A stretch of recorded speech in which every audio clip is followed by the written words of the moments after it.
Paul a adressé différentes lettres aux croyants. Pourquoi a-t-il choisi ces méthodes? À qui ces lettres étaient destinées? Quels messages étaient contenus dans ces lettres? Est-ce que ces messages sont encore d'actualité?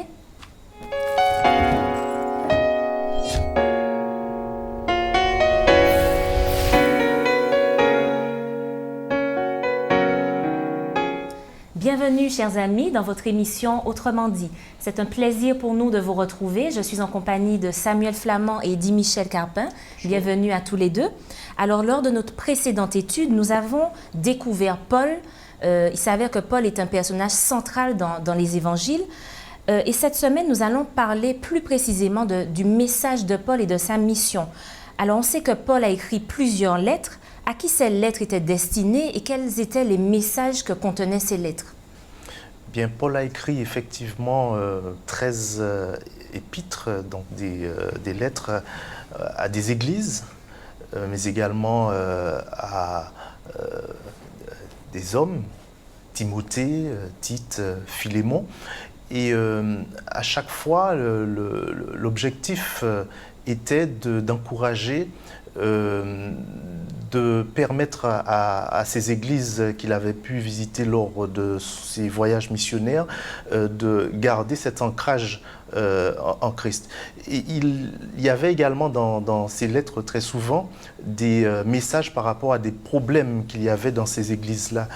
Il voulait, à travers les mots qu'il adressait, permettre aux églises de surmonter ces difficultés. Ainsi, à Corinthe, il y avait des problèmes concernant les divisions dans l'Église. Les premiers chapitres, le chapitre 3 de Corinthe, on voit qu'il y a des divisions. Il y a ceux qui disent que je suis avec Paul, d'autres qui disent que je suis avec Apollos, d'autres qui disent oui, moi je suis ni avec Paul ni avec Apollos, mais je suis avec Jésus. Il y avait aussi des problèmes par rapport aux questions des viandes sacrifiées aux idoles, les questions sur les dons spirituels, enfin j'en passe et des meilleurs. À Rome, il y avait une église et là, il y avait aussi des problèmes par rapport aux judaïsants qui estimaient que les nouveaux convertis païens devaient se faire circoncire et passer par tout le rituel juif avant de passer au christianisme. Donc, Paul voulait régler un certain nombre de problèmes et il encourageait également dans ses lettres. Donc, c'était peut-être plus simple pour Paul d'écrire finalement à ces différentes églises dont tu parles, qui étaient peut-être éloignées, que se déplacer en personne, je suppose. C'est-à-dire que Paul, quand même, a été un des pères fondateurs, puisque lorsque nous lisons particulièrement dans le livre des Actes des Apôtres, on voit qu'à cet homme, Dieu va confier une mission. On va découvrir également qu'il va entreprendre plusieurs voyages, entre guillemets, dits missionnaires. Ça veut dire qu'il va se déplacer de Jérusalem, il ira par exemple à Éphèse, il ira à Colosse, et il arrivera d'ailleurs jusqu'à Rome, et certains pensent même qu'il serait arrivé en Espagne. Ça veut dire que pendant tous ces séjours où il restera dans ces contrées, eh bien, il va se rapprocher des synagogues, il va se rapprocher d'amis qui sont dans des maisons, il va partager l'évangile, et bien évidemment, lorsque il va laisser des groupes de chrétiens dans une contrée, ne pouvant, parce qu'il ne faut pas imaginer non plus l'époque comme aujourd'hui, avec des moyens de locomotion aussi rapides qu'aujourd'hui. Et puis nous savons que le ministère de l'apôtre Paul n'a pas été si long que cela. Ça veut dire que n'ayant pas pu arriver et revenir dans certaines localités, eh bien, il a dû prendre sa plume, mais ça a été heureusement l'un des plus prolifiques et cela nous permet, comme l'a dit Samuel, eh bien, de découvrir en fait quelle était la problématique et la façon dont il s'y prenait pour parler justement à ces différentes personnes. Alors c'est vrai qu'à l'époque, il s'adressait à différents publics, vous l'avez dit, donc aux juifs, aux païens qui étaient récemment convertis, il a traité différentes problématiques. Est-ce que Paul justement adaptait son message à ses interlocuteurs?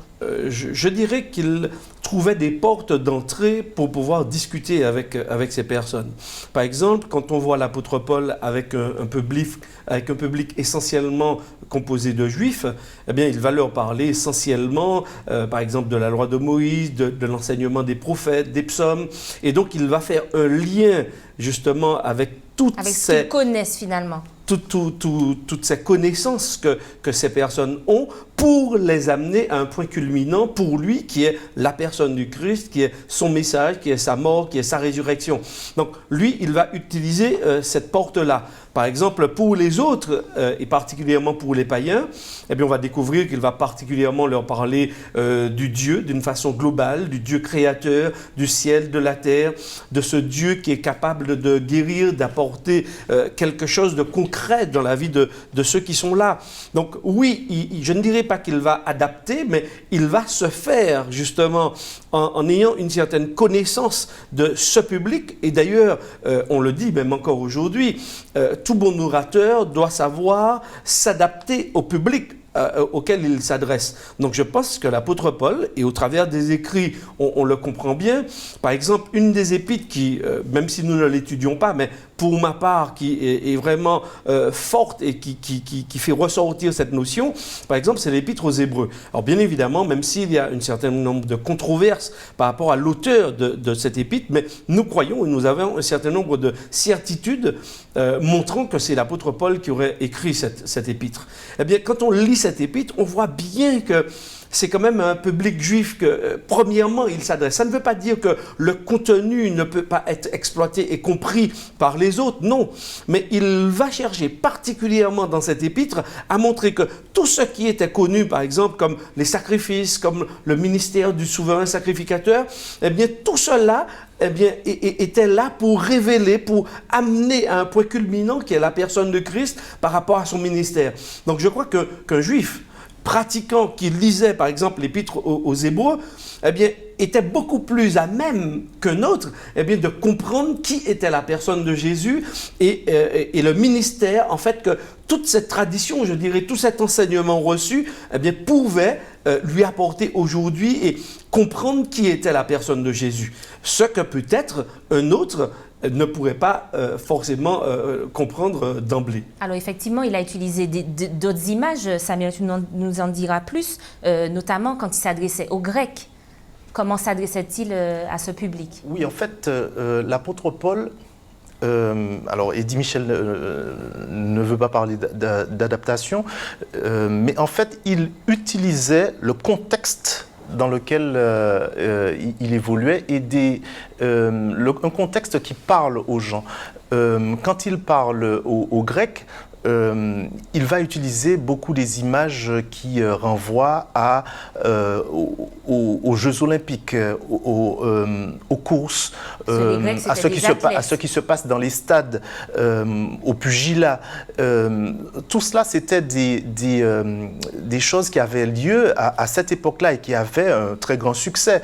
Aujourd'hui, je dirais qu'on parle beaucoup de football, de basket, basketball, etc., et d'autres sports, eh bien, aujourd'hui, peut-être qu'en parlant à certaines personnes, on pourra utiliser des métaphores comme ça et qu'ils vont pouvoir comprendre plus facilement qu'un langage très doctrinal et qui est un peu parfois ésotérique, même d'une certaine manière pour eux. Donc l'apôtre Paul, c'est ce qu'il faisait. Quand il parle de course, quand il dit ou de combat, quand il dit que j'ai achevé la course, désormais la couronne de justice m'est réservée, eh bien les gens qui écoutent cela comprennent bien que lorsqu'il y avait une course, il y avait une couronne de laurier qui était réservée aux vainqueurs. De la même manière, quand il dit qu'il a combattu le bon combat, eh bien, l'image du combat dans les pugilats, eh bien, il l'utilise pour montrer que le cheminement spirituel, c'est aussi un combat. Et justement, ça parle aux gens. Tout à fait, puisqu'il dit qu'il a également achevé la course et qu'il a gardé la foi. On retrouve ce texte dans 2 Timothée 4, verset 7. Pourquoi justement utilise-t-il ces images? Est-ce que la vie chrétienne peut s'apparenter à une course, à un combat, à une lutte? C'est-à-dire que nous sommes ici face à un pédagogue. Lorsque nous voulons faire passer pour nous un message fort, nous devons trouver absolument les images qui correspondent aux personnes et qui peut leur parler. Et c'est ce que Samuel a dit lorsqu'il a parlé, par exemple, des Cooks chez les athlètes, chez les Corinthiens, par exemple, chez les Grecs, c'était très célèbre. Les Romains, ensuite, l'ont repris. On retrouve, par exemple, dans l'Épître aux Éphésiens, l'apôtre Paul parle de l'armure. Alors, c'est vrai du chrétien, mais il fait référence aussi à une armure concrète que les gens connaissent. L'armure, lorsqu'on est soldat, ce que cela veut dire, la discipline, les armes étaient extrêmement utiles. Eh bien, on voit qu'il va utiliser ça simplement comme support pédagogique pour permettre de véhiculer le message de l'Évangile.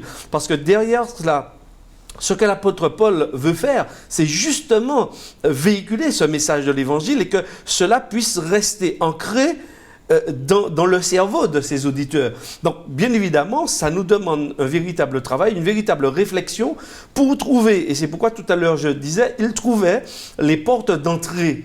C'est-à-dire, quels sont les éléments, et je pense que nous aussi aujourd'hui, on doit se préoccuper des autres. Qu'est-ce qui les intéresse ?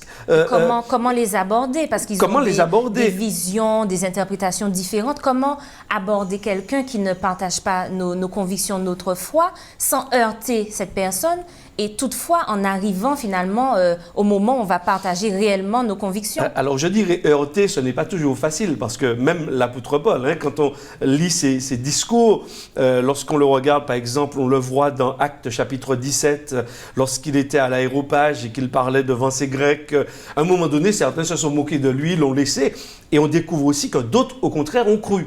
Donc c'est vrai que certains peuvent être choqués, certains peuvent se moquer, mais d'autres au contraire peuvent comprendre et accepter parfaitement le message. Maintenant, c'est vrai que c'est un véritable défi. C'est un vrai défi parce que l'Évangile, il doit d'abord nous parler à nous et on doit trouver l'enveloppe qui puisse être acceptée par l'autre.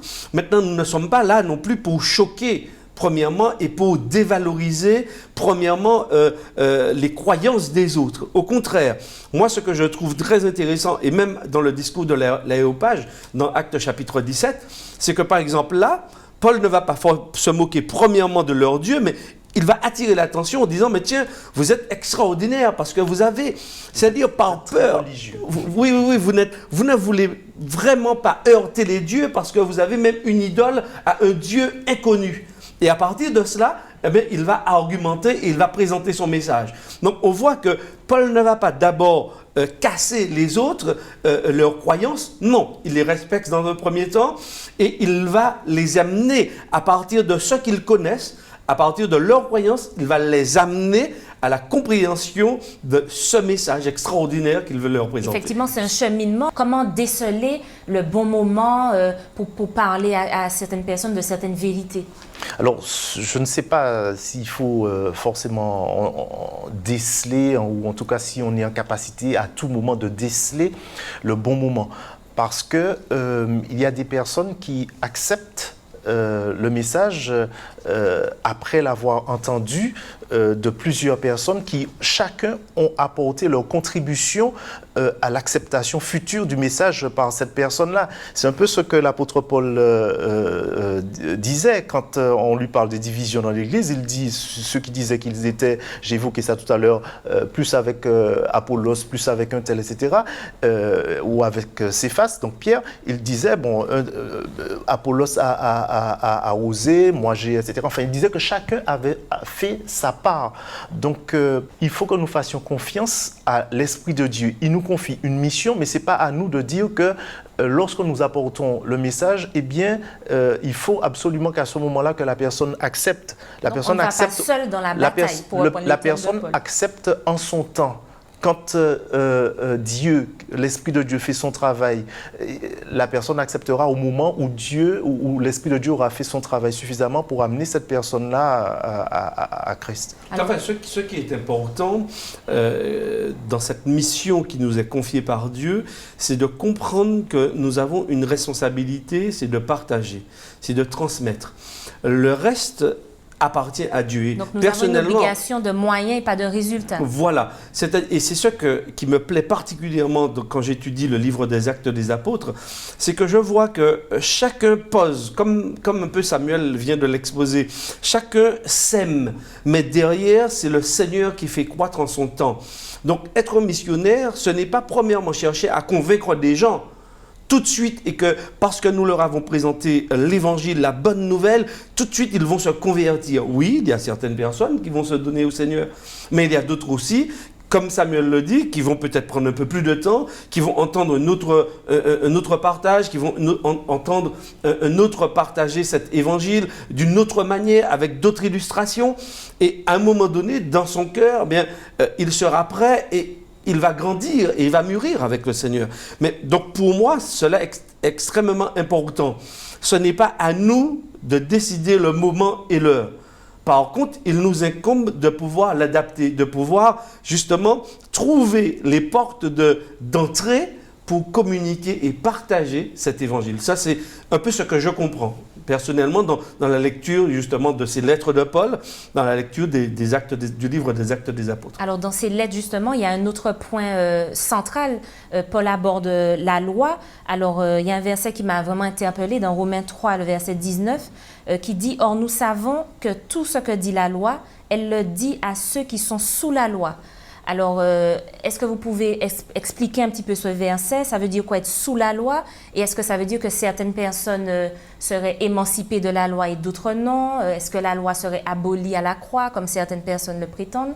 Que comprendre dans ce verset? Alors, ce qu'il faut comprendre, c'est que l'apôtre Paul parle à certains moments de différentes lois.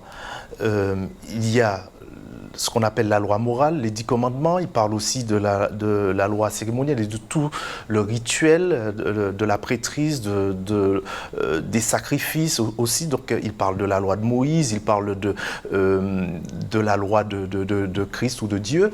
Donc il y a tout un langage autour de la question de loi, et il ne faut pas se méprendre, il ne faut pas faire de confusion. Lorsqu'il est question d'être sous la loi, il est bien question de la loi qui se réfère au système sacrificiel, etc. Cette loi-là, elle a été clouée à la croix. Puisque cette loi-là, elle préfigurait le sacrifice de Jésus et tout ce qu'il y avait autour du sanctuaire, tout ce qui s'y faisait, tout ce qu'il y avait comme rituel sacrificiel, que ce soit le sacrifice quotidien qu'on appelle le sacrifice perpétuel, ou bien le Yom Kippour, le jour des expiations, une fois par an, mais tout cela préfigurait le sacrifice de Jésus. Et cela, ça a disparu. Donc effectivement, ceux qui, au temps de Jésus, continuaient alors que Jésus était venu, il était présent et qu'ils ne le reconnaissaient pas comme tel, ceux qui continuaient à observer ce rituel-là et défiaient le message de Christ, eh bien, l'apôtre Paul leur dit que Jésus est venu. En somme, il leur dit, Jésus est venu, il est mort, il est ressuscité, il est au ciel, et vous continuez de faire ce type de rituel, vous êtes sous une loi alors qu'il n'y a aucune raison que vous soyez sous cette loi-là toujours. Mais en aucune manière, l'apôtre Paul ne veut dire que la loi morale, c'est-à-dire les 10 commandements, auraient disparu et que la loi morale serait un joug, puisqu'on serait sous une loi qui constituerait une sorte de joug et de fardeau. Bien au contraire, c'est une loi de liberté, la loi morale. Comment réussir à déceler justement les pratiques ou les rites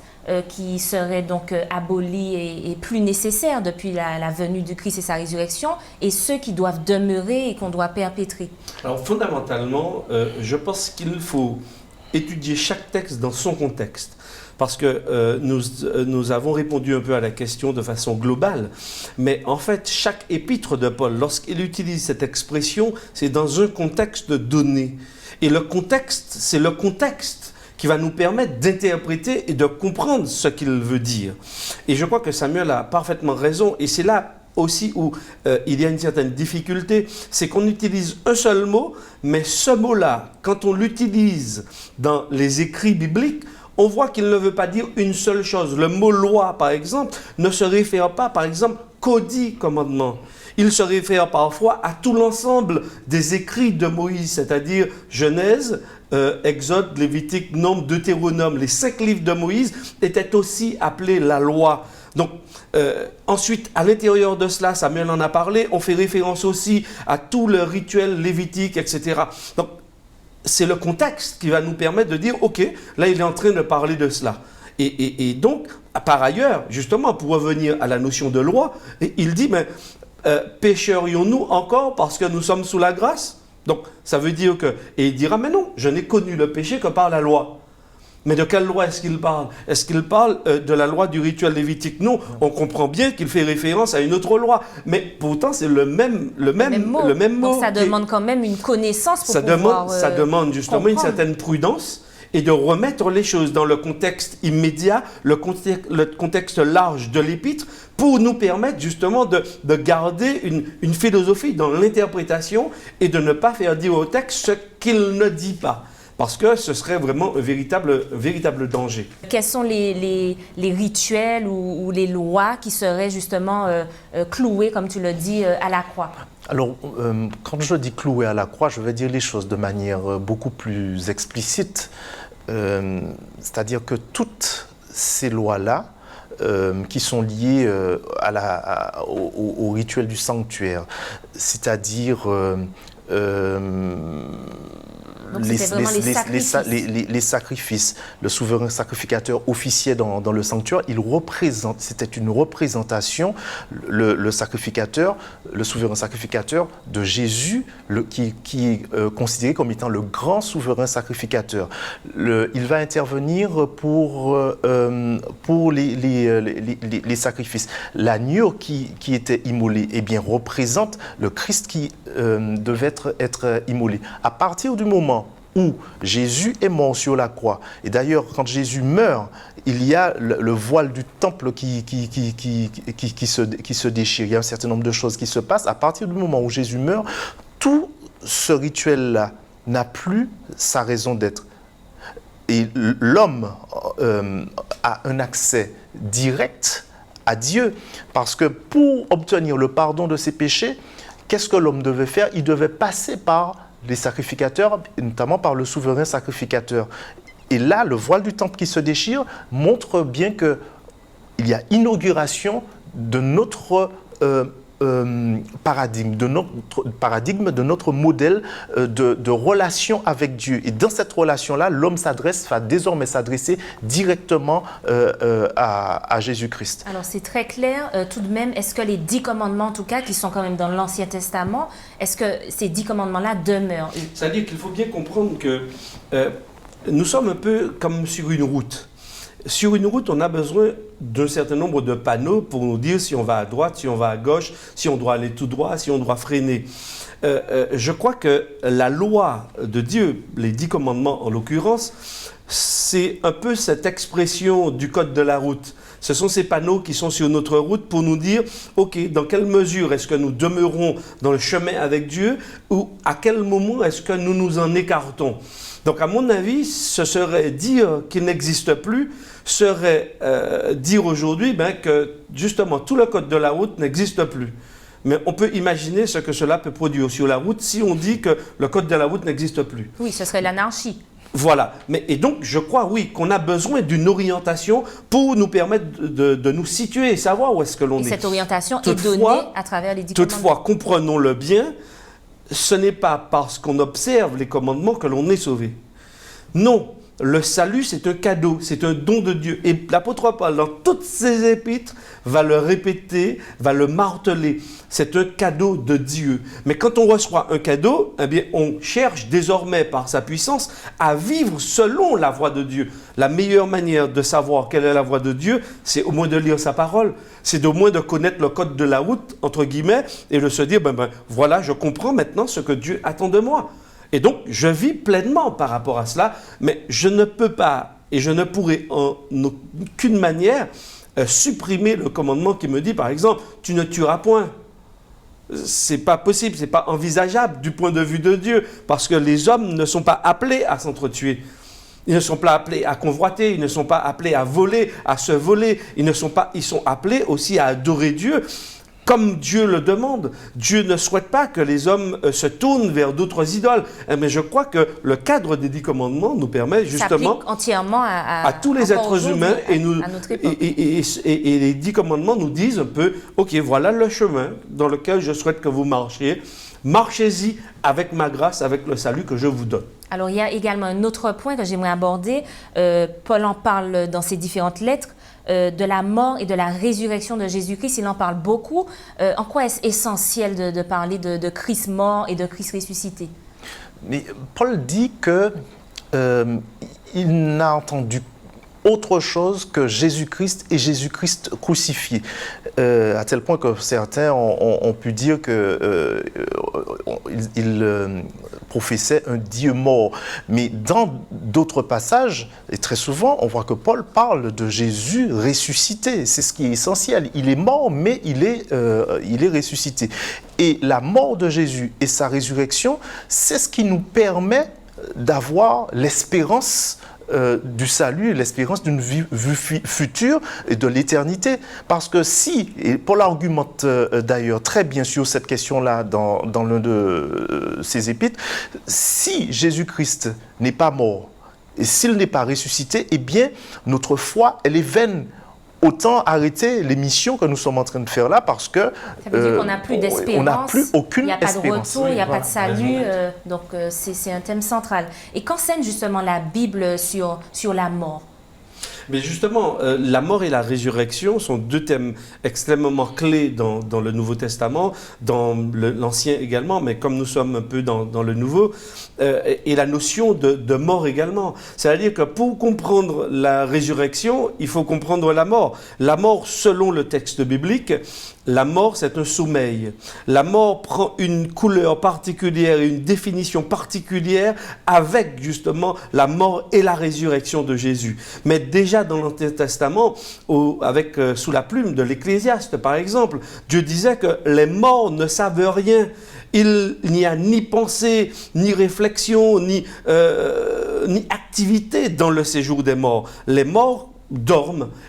Comme lorsque nous nous endormons. On parle beaucoup de l'âme. Est-ce que l'âme demeure tout de même? Alors, bien évidemment, dans le texte biblique et dans notre compréhension du texte biblique, je sais qu'il y a d'autres personnes qui ont un autre point de vue de cette question, mais pour nous, l'homme, c'est une âme vivante. D'ailleurs, dans le texte biblique, dans l'Ancien Testament, dans le livre de la Genèse, lorsque Dieu façonne l'homme, dans Genèse chapitre 2, il devint, dans le texte, une âme vivante.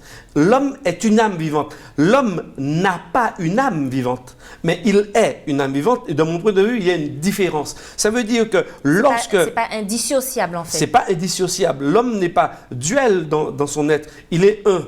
Mais il devint une âme vivante, un être vivant. D'ailleurs, c'est ce qui a été traduit dans le texte. Mais dans l'original, oui, c'est un peu cette notion d'âme vivante.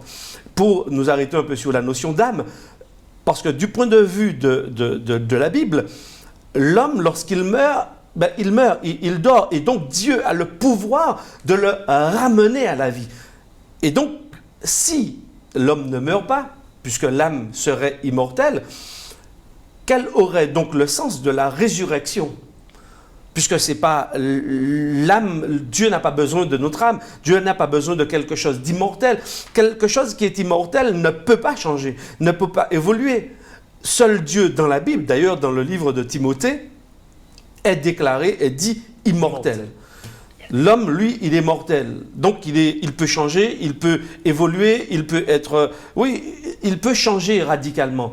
Eh bien, Dieu, de mon point de vue, lorsque l'homme meurt, eh bien, notre espérance, c'est de savoir que cet homme qui meurt, eh bien, Dieu a la capacité de le ramener à la vie, de lui donner une nouvelle perspective. Dieu a la capacité de le transformer et que nous puissions, même avec la résurrection, nous reconnaître. Puisque d'ailleurs, lorsque Jésus est sorti du tombeau, certains ne l'ont pas reconnu de suite, mais on a bien, et d'ailleurs Jésus l'a dit aux disciples, « Touchez-moi ».